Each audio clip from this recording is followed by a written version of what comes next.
Why does money make us so miserable? Whether you're desperately chasing it or terrified of losing it, money triggers our deepest anxieties. You work harder, earn more, yet still feel empty inside. This isn't really about dollars and cents at all. Carl Jung, the pioneering psychologist, recognized something profound. Money serves as a powerful mirror, reflecting our unconscious mind. Every financial decision reveals hidden aspects of who you truly are. This exploration isn't about getting rich quick or conventional financial advice. It's about understanding how your relationship with money can become a pathway to self-discovery and psychological freedom. Money is perhaps the most overlooked tool for personal transformation, hiding in plain sight. Jung's psychological insights can help us decode what our financial behaviors are desperately trying to tell us about ourselves. If you've ever wondered why money causes such emotional turbulence in your life, hit that like button right now. Share your biggest money anxiety in the comments below. Is it never having enough? Fear of losing what you have? Or something else entirely? Your experience might help someone else realize they're not alone. When we talk about money, we're rarely just talking about currency. What's really happening beneath the surface is far more fascinating, and it reveals the invisible forces controlling your financial decisions every day. Think about those moments when money makes you feel something strongly. Maybe it's anxiety when checking your bank balance, guilt after an expensive purchase, or even resentment when paying for something you feel should be free. These emotional reactions aren't random. They're windows into what Carl Jung called your shadow. Your money shadow contains all the financial feelings, beliefs, and behaviors you've pushed into your unconscious because they're too uncomfortable to face. It's the part of you that makes those irrational money decisions you later regret or can't explain. The shadow doesn't just appear in obvious ways. It often disguises itself in everyday financial behaviors that seem perfectly normal. For instance, when you feel compelled to reciprocate after receiving something small, like feeling obligated to buy something after taking a free sample, that's not just social conditioning at work. It's also revealing deeper patterns in how you relate to value, obligation, and worth. These psychological triggers reveal something profound about your unconscious relationship with money. They're not just external marketing tricks. They're internal clues about your hidden money beliefs. Your money shadow typically manifests in two powerful patterns that operate beneath your awareness. The first I call scarcity hoarding. This is when you might have plenty of money saved, but you live in constant fear of not having enough. You buy the cheapest options, deny yourself small pleasures, and feel physically anxious when spending on anything beyond necessities. The tragic irony? You can't even enjoy the security your savings provide because you're consumed by fear of loss. The second pattern is compensation spending. Here, you unconsciously use money to fill emotional voids you don't want to acknowledge. Perhaps you grew up feeling invisible, so now you spend on attention-grabbing status symbols.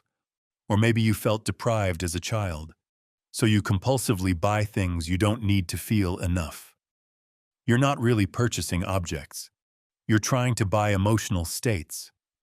What makes the shadow so powerful is that it often contains the exact opposite of your conscious beliefs about money.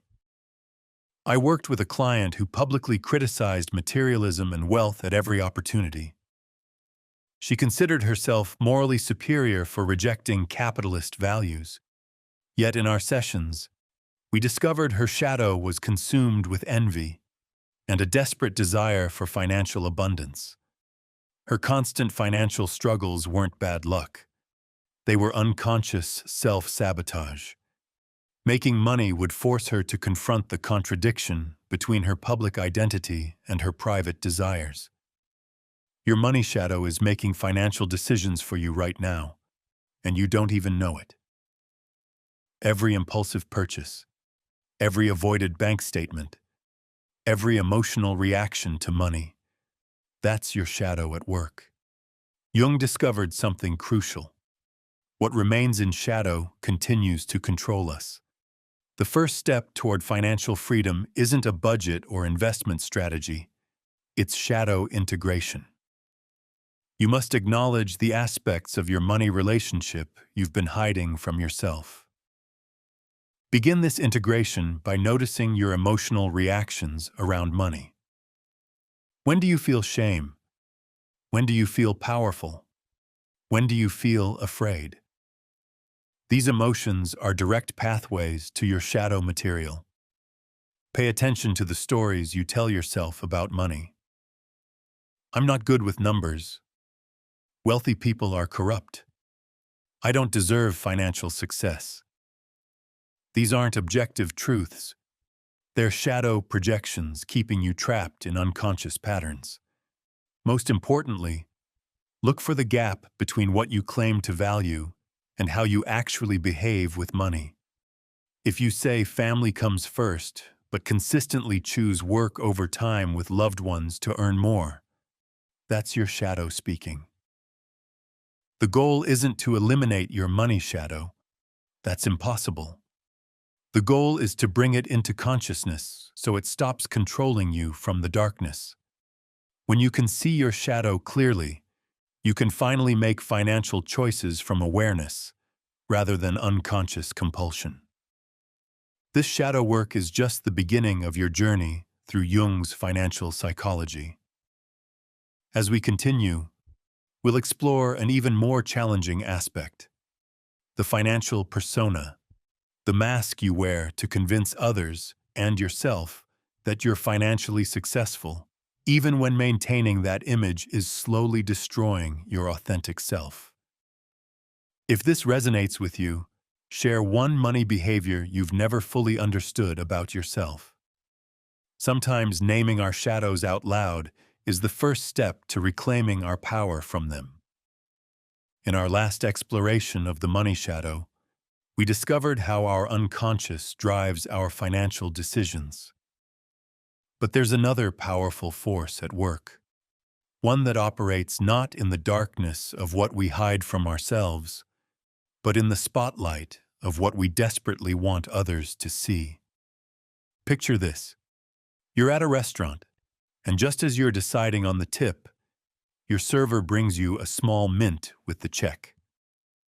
This simple gesture triggers what psychologists call the principle of reciprocity.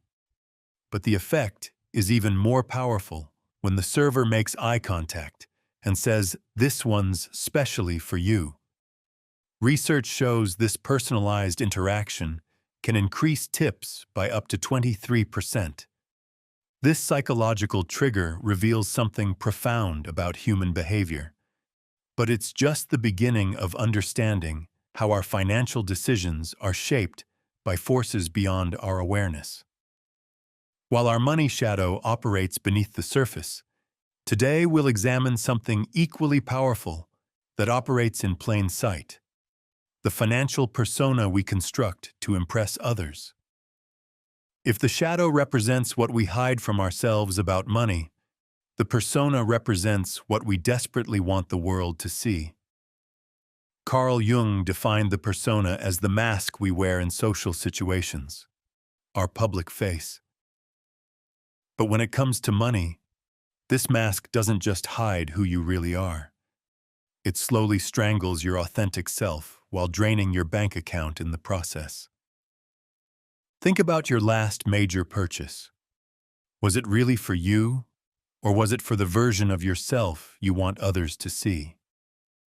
That expensive car payment, those designer clothes hanging in your closet with tags still on, that premium gym membership you never use, these aren't just purchases. They're payments to maintain a financial persona that may be completely disconnected from who you actually are. Jung understood that the persona serves a purpose. We need some level of social adaptation to function in the world. But the problem arises when the mask becomes so heavy, so demanding, that we forget there's a real person underneath it. And nowhere is this more damaging than in our relationship with money. Your financial persona is probably costing you more than you realize. It's not just the obvious expenses, the status symbols and luxury items. It's the career you chose for the salary rather than the satisfaction. It's the networking events you attend not because you enjoy them, but because successful people are supposed to be there. It's the constant pressure to appear financially stable even when you're drowning in debt behind closed doors. I once worked with a client who drove a BMW, wore expensive suits, and lived in a trendy downtown apartment. To everyone around him, he was the picture of success. But in our private sessions, he revealed the truth. He was living paycheck to paycheck, maxing out credit cards to maintain his image, and hadn't saved a penny for retirement. His persona wasn't just expensive, it was creating genuine financial hardship in his life. The most insidious part? He genuinely believed this lifestyle made him happy. He'd convinced himself that the admiration and respect he received were worth the constant financial stress. But Jung would recognize this immediately. He wasn't living his life, he was performing it. While our money shadow operates in the darkness of our unconscious, our financial persona thrives in the spotlight of social media. We're constantly curating our financial image online, showing the vacation photos but not the credit card bills, posting about the new purchase but not the anxiety that followed. We're not just maintaining a persona for people we meet in person. We're performing for hundreds or thousands of followers who are also performing for us. But here's the question that cuts through all the pretense. If nobody could see your financial choices, what would you actually want? If there were no social media to update, no colleagues to impress, no family expectations to meet, how would you really want to spend your money? This question terrifies most people because it forces them to confront the gap between their authentic desires and their performed lifestyle. Maybe you'd live in a smaller place but travel more. Maybe you'd drive an older car but pursue that creative passion. Maybe you'd work fewer hours for less money but have more time for relationships. The persona doesn't just cost money, it costs authenticity. And Jung believed that sacrificing authenticity for social acceptance is one of the most damaging things we can do to our psychological development. The privilege of a lifetime is to become who you truly are. But you can't become who you truly are while you're busy pretending to be someone else with your money. Breaking free from your financial persona requires brutal honesty. Start by examining your spending patterns not for their financial impact, but for their psychological motivation. Ask yourself, am I buying this because I want it? Or because I want to be seen as the kind of person who has it? Look at your career choices through the same lens. Are you climbing the ladder toward a life you actually want, or toward a life that looks impressive from the outside? There's a profound difference between earning money to support your authentic goals and earning money to maintain an image. The most liberating realization is this: the people whose opinions you're trying to influence with your financial choices are probably too busy maintaining their own personas to pay much attention to yours. You're performing for an audience that's largely performing for you. True financial freedom isn't about having enough money to buy anything you want. It's about wanting only what aligns with your authentic self. It's about making financial choices from a place of genuine desire rather than social pressure. When you strip away the persona, something beautiful happens. Your financial decisions become clearer, simpler, more intentional. You stop buying things to fill the gap between who you are and who you think you should be, because that gap no longer exists. This doesn't mean becoming a hermit or rejecting all social norms. It means being selective about which aspects of your persona serve your authentic self and which ones are simply expensive distractions. This second test of Jung's financial psychology is about courage. The courage to disappoint people's expectations of who you should be financially. It's about choosing authenticity over approval, even when authenticity is less impressive on paper. Your authentic financial life might be smaller, quieter, less flashy than your persona suggests, but it will be yours. And that ownership, that alignment between your inner truth and your outer choices, is worth more than any status symbol you could ever buy. The question isn't whether you can afford to maintain your financial persona. The question is whether you can afford not to discover who you really are underneath it.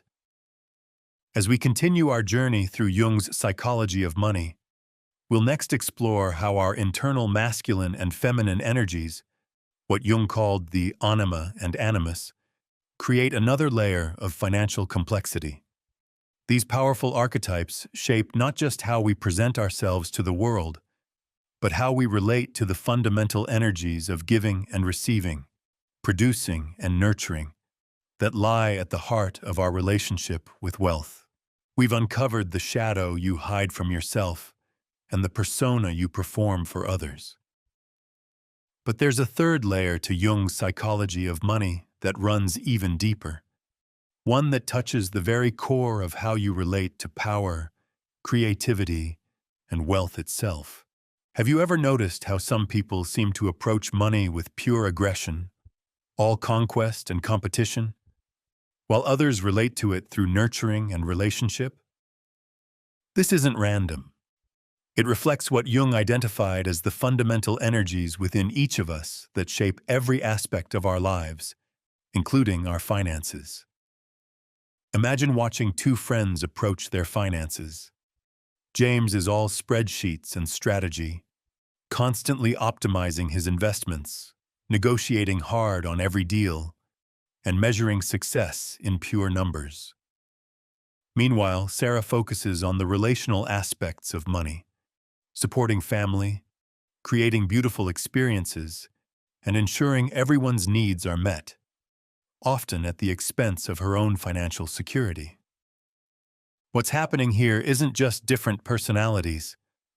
According to Jung, we're witnessing the imbalance of two primal energies that exist within every person, regardless of gender. The masculine principle, Animus, and the feminine principle, Anima. Think about your own relationship with money.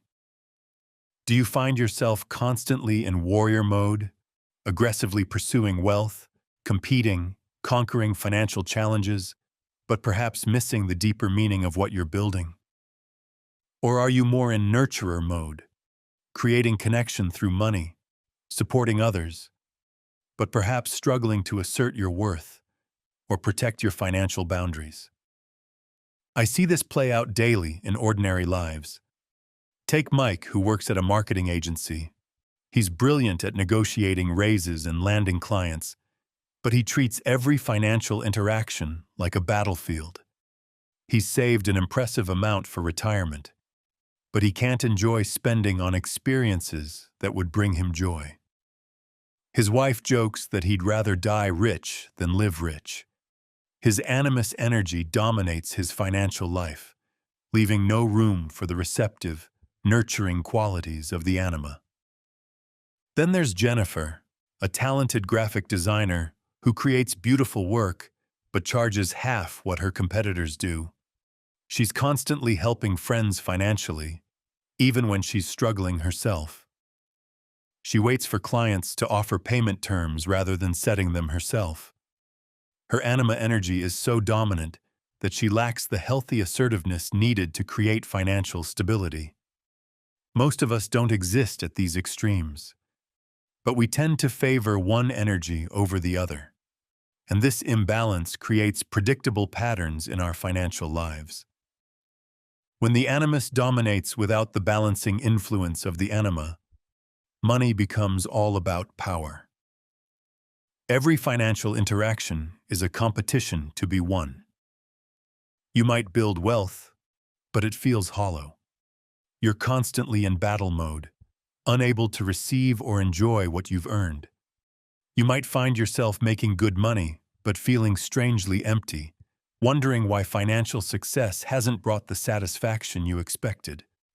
When the anima dominates without the healthy assertiveness of the animus, money becomes all about relationship and nurturing, often at the expense of self-protection. You might create beautiful experiences and support others, but struggle to value your own work, set boundaries, or build lasting security. You might find yourself always helping others financially while your own needs go unmet. This imbalance shows up in everyday financial decisions.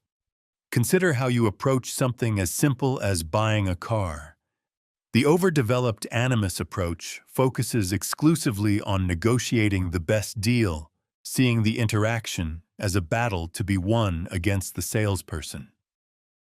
The overdeveloped anima approach might focus entirely on how the car will serve family needs or how the salesperson seems nice, while ignoring important financial considerations. Or think about how couples often divide financial roles. In many households, one partner handles investments and major financial decisions, typically animus energy, while the other manages daily spending and gifts, typically anima energy. This division isn't inherently problematic, but when these energies don't communicate and integrate, financial conflict is inevitable. The path to financial wholeness lies not in choosing one energy over the other, but in integration, developing both your capacity to assert and protect, animus, and your ability to connect and nurture, anima. This integration transforms your relationship with money in practical, everyday ways.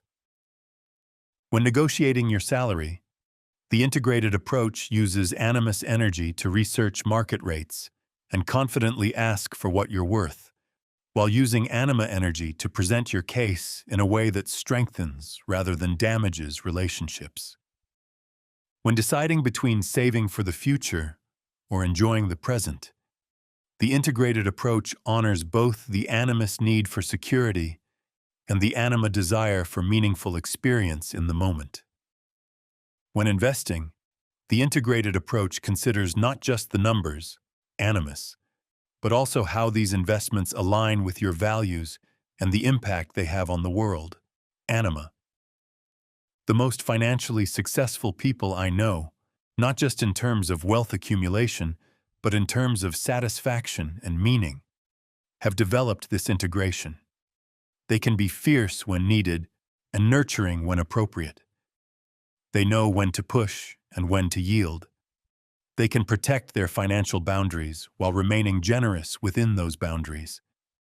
When you integrate these energies, money stops being a source of internal conflict and becomes a tool for self-expression. This integration isn't about finding a middle ground or compromising between extremes. It's about developing the full spectrum of financial intelligence, becoming whole rather than one-sided in your relationship with money. True financial wisdom requires both energies, the courage to create and the wisdom to nurture. The most profound shift happens when you stop seeing money as either a weapon to wield or a burden to bear, and start seeing it as a creative medium, something you can shape and be shaped by in return. You can be both ambitious and content, both generous and boundaried, both risk-taking and security-conscious. This requires developing what Jung called holding the tension of opposites. Instead of swinging between extremes of financial aggression and financial passivity, you learn to hold both energies simultaneously. The integration of anima and animus around money isn't a one-time achievement. It's an ongoing practice. In practical terms, this means checking in with both aspects of your financial self before making decisions. When you're about to make a major purchase, ask, is this serving my need for security and growth? Animus. Is it serving my need for meaning and connection? Anima. The best financial choices will satisfy both. Every financial decision becomes an opportunity to check in with both energies. This third test of Jung's financial psychology is about wholeness, becoming a complete person in your relationship with money.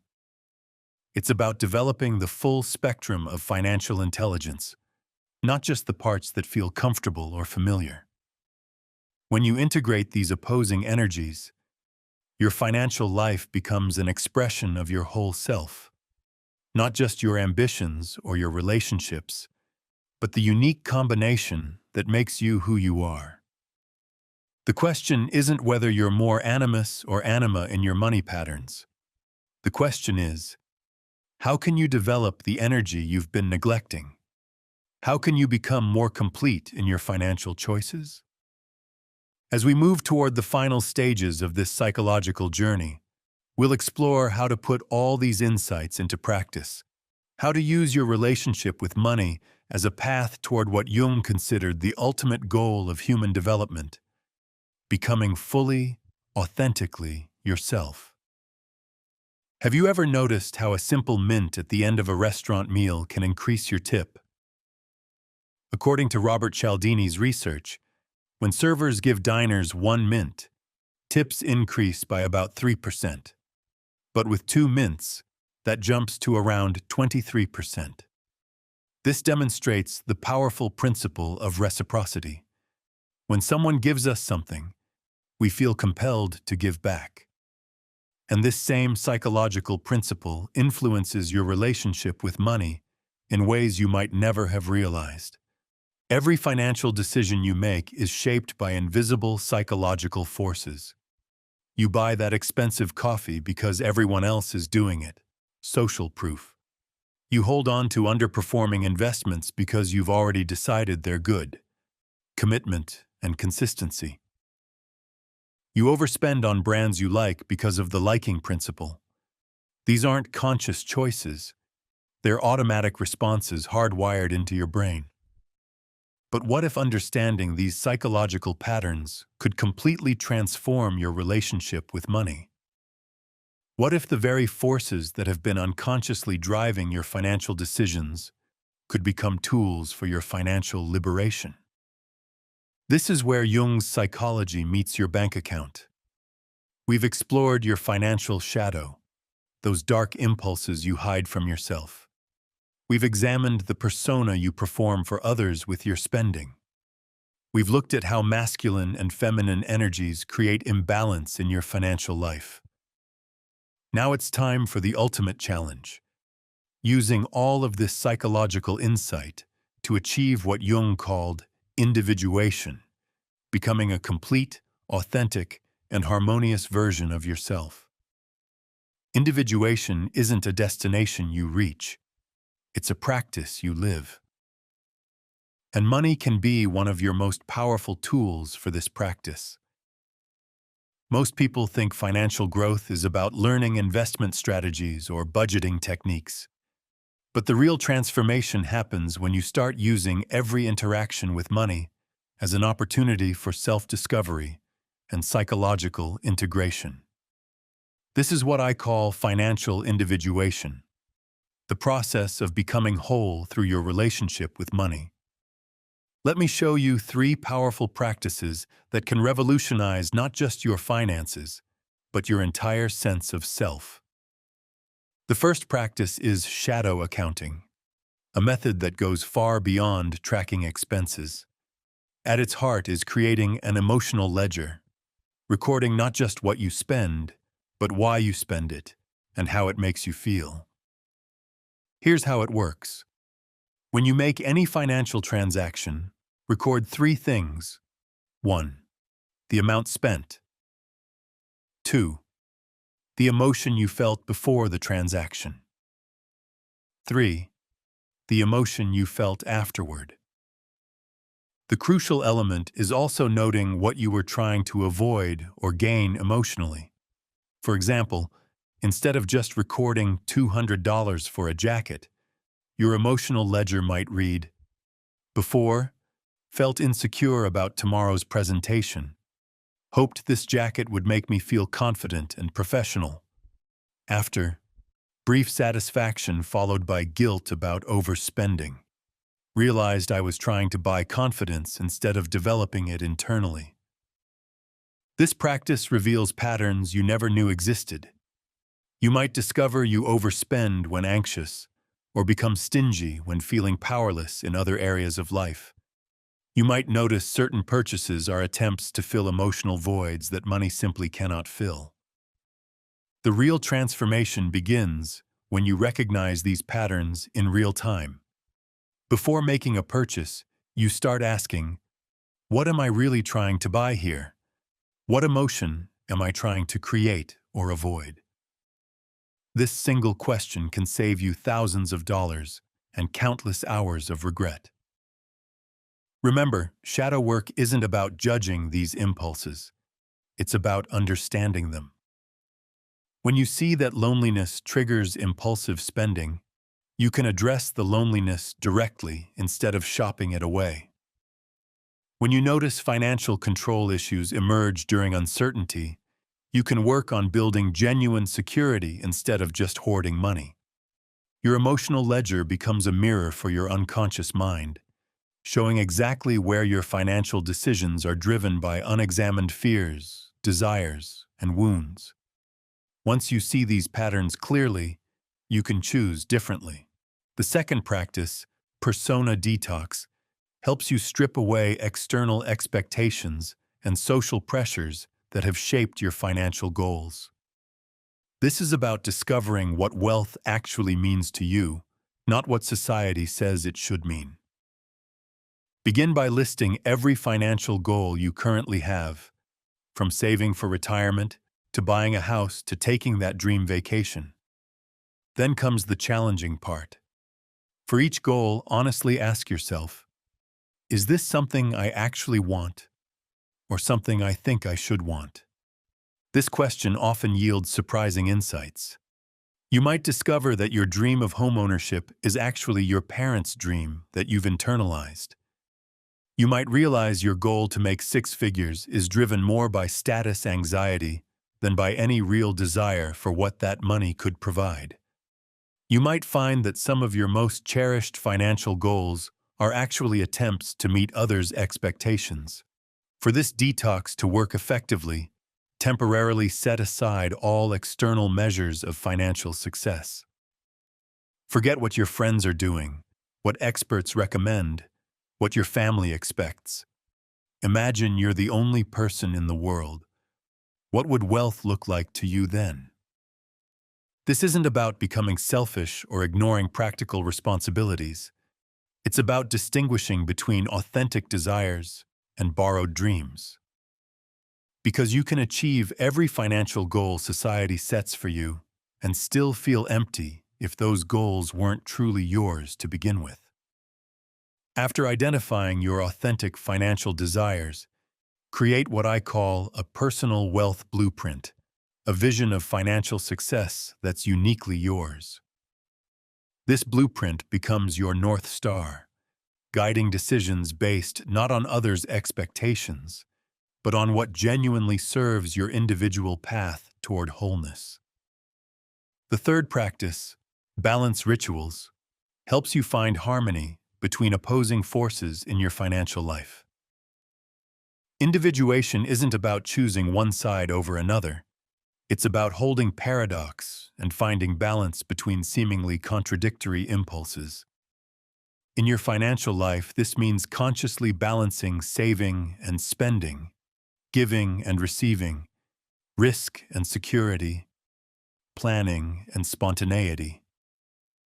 Most people swing between these extremes, but true integration means honoring both sides simultaneously. Here's a practical balance ritual. Before making any significant financial decision, Pause and ask yourself 4 questions. 1. How does this serve my need for security? 2. How does this serve my need for growth and adventure? 3. How does this express my individual values? 4. How does this contribute to my relationships and community? The goal isn't finding a decision that perfectly satisfies all 4.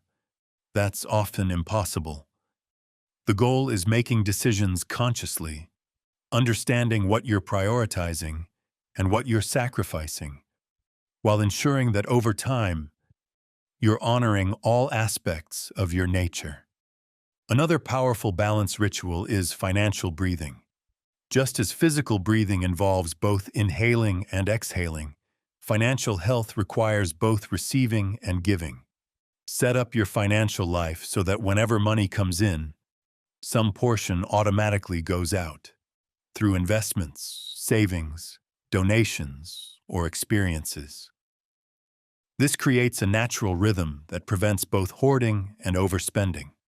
Consider implementing seasonal financial reviews where you examine the balance in your financial life. Are you being too conservative with investments? Too aggressive? Too focused on the future at the expense of present enjoyment? Too focused on yourself at the expense of others? These reviews help you make adjustments before imbalances become problems. The most profound balance ritual is learning to hold what Jung called the tension of opposites. Instead of seeing financial choices as either-or decisions, view them as both and opportunities.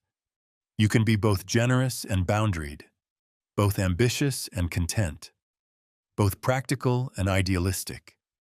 This requires developing what I call financial flexibility, being comfortable with seeming contradictions in your financial life. You might simultaneously save aggressively for the future while spending meaningfully on experiences that bring joy today. You might be extremely careful with some investments while taking calculated risks with others. These 3 practices, shadow accounting, persona detox, and balance rituals, transform money from a source of unconscious compulsion into a tool for conscious development.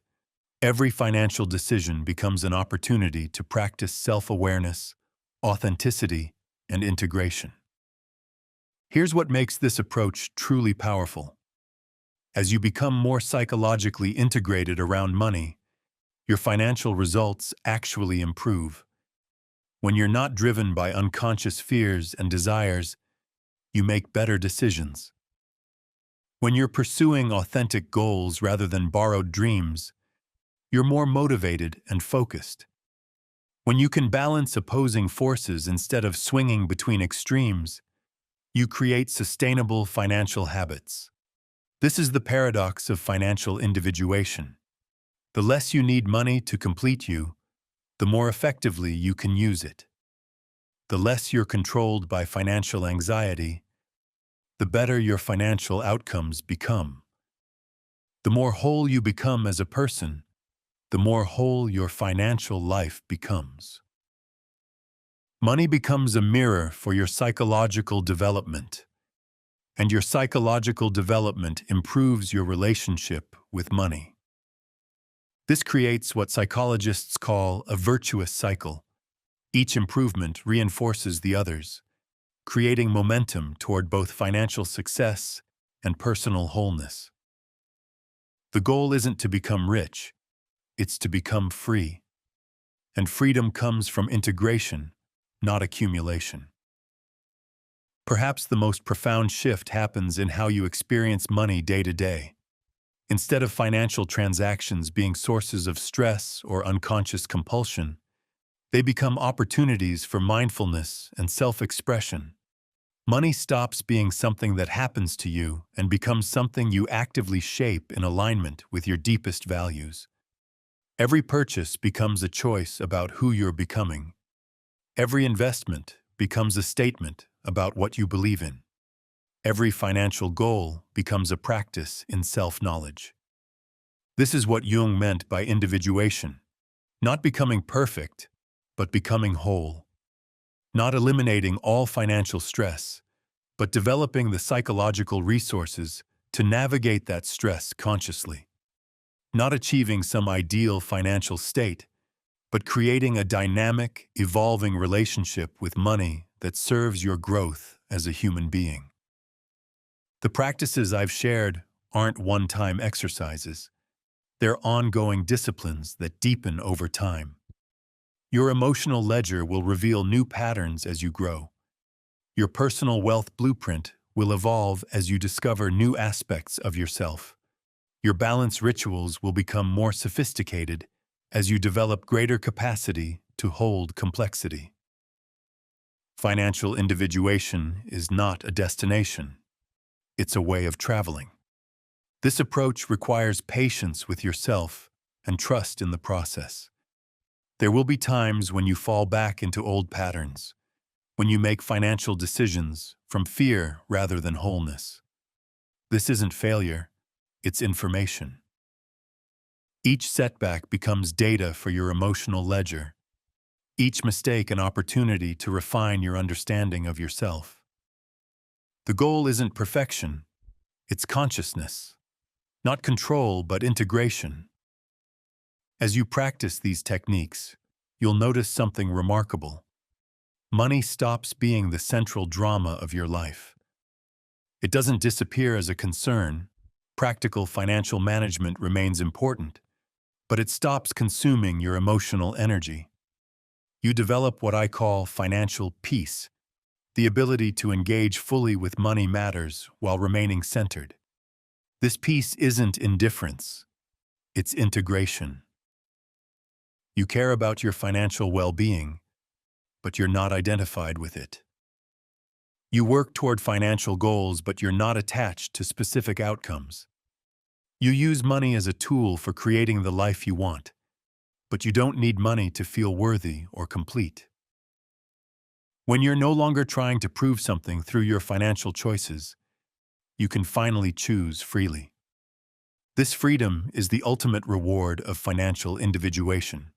Not the freedom that comes from having enough money to do whatever you want, though that may come as a byproduct, but the freedom that comes from knowing who you are and what you truly value, regardless of your financial circumstances.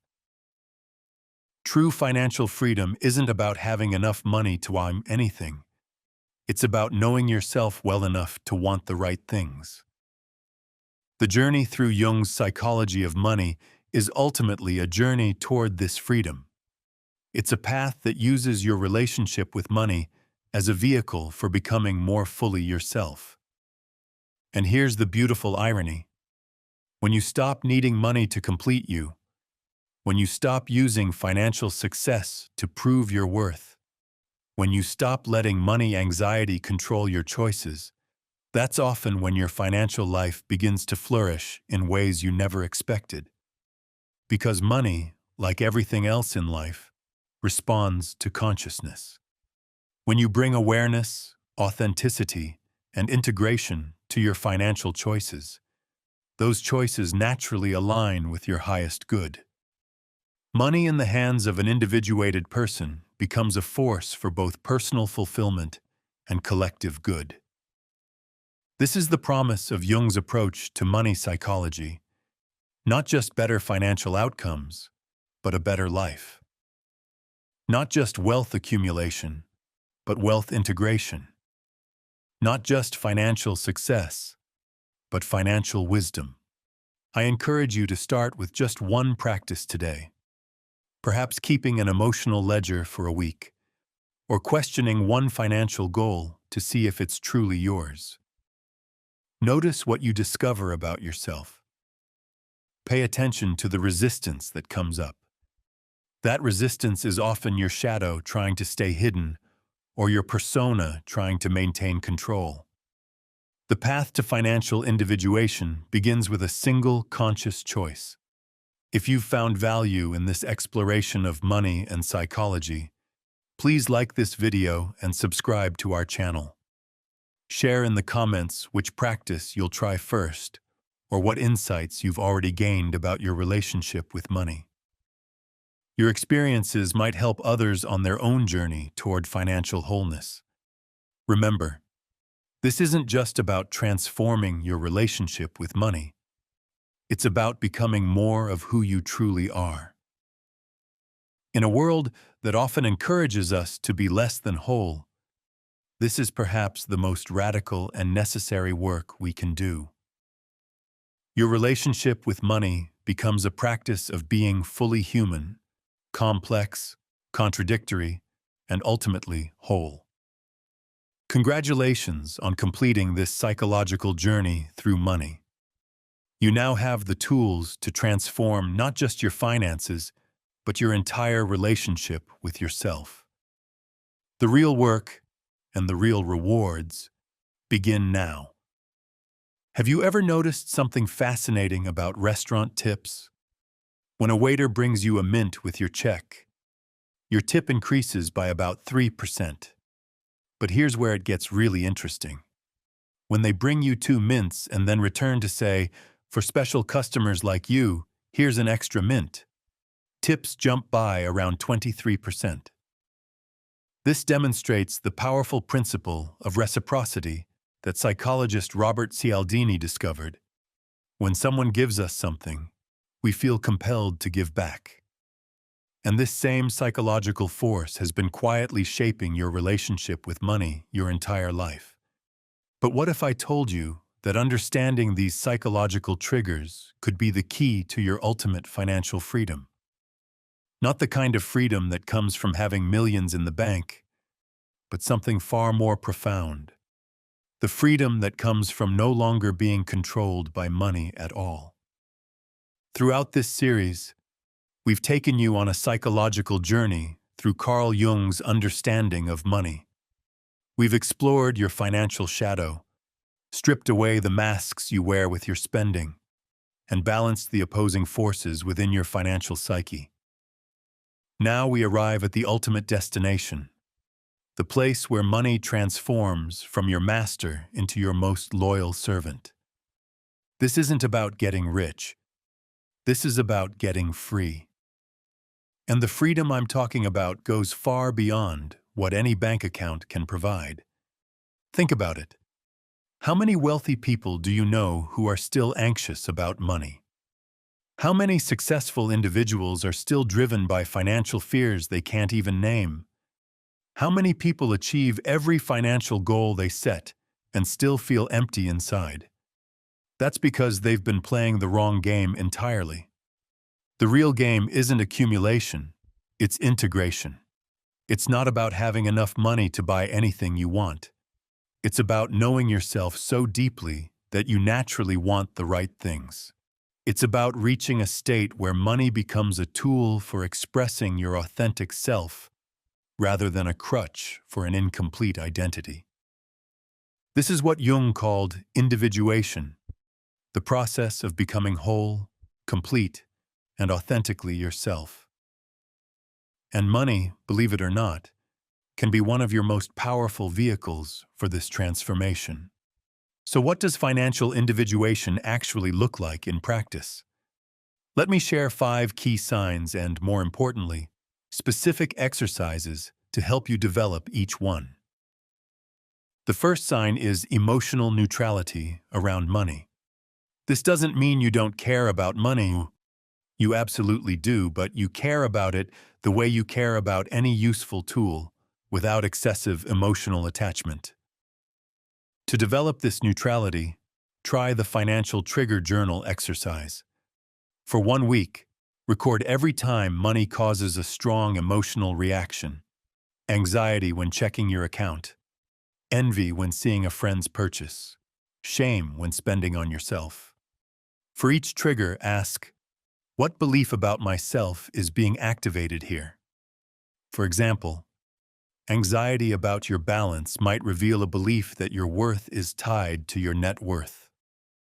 By identifying these connections, you can begin to separate your self-concept from your financial situation.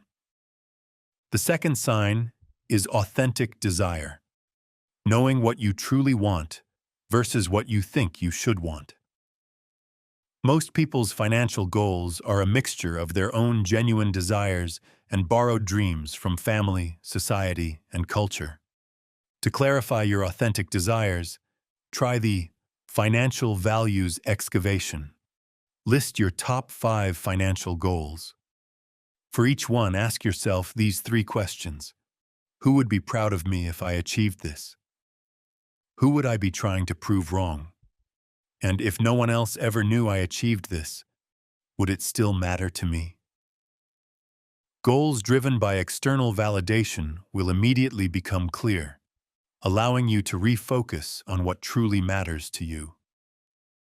The third sign is dynamic balance, the ability to hold seemingly contradictory financial values simultaneously. Instead of swinging between extremes like obsessive saving and reckless spending, you develop the psychological flexibility to respond appropriately to different situations. Practice this with the financial polarity map. Draw a vertical line down a page. At the top, write a financial value you hold, like security. At the bottom, write its opposite, freedom. Then map where your recent financial decisions fall on this spectrum. Most people cluster at one extreme. True financial individuation means making decisions across the entire spectrum while remaining conscious of the trade-offs. The fourth sign is service orientation. When your financial choices naturally begin to reflect your values and contribute to the world you want to create. This isn't about forced charitable giving. It's about alignment between your money and your meaning. Develop this through conscious spending. Before any purchase over $100, ask yourself, how does this purchase affect others?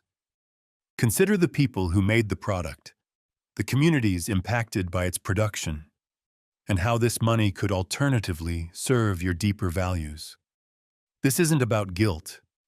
It's about making financial choices with full awareness of their ripple effects. The fifth sign is present moment awareness, making financial decisions based on current reality rather than projected fears or fantasies. You enjoy the money you have now while still planning responsibly for the future. Practice this with the Financial Mindfulness Minute. Before making any financial decision, take 60 seconds to check in with your body. Notice any tension, excitement, or anxiety. Ask yourself, am I making this decision from my present reality, or from fear about the future, regret about the past?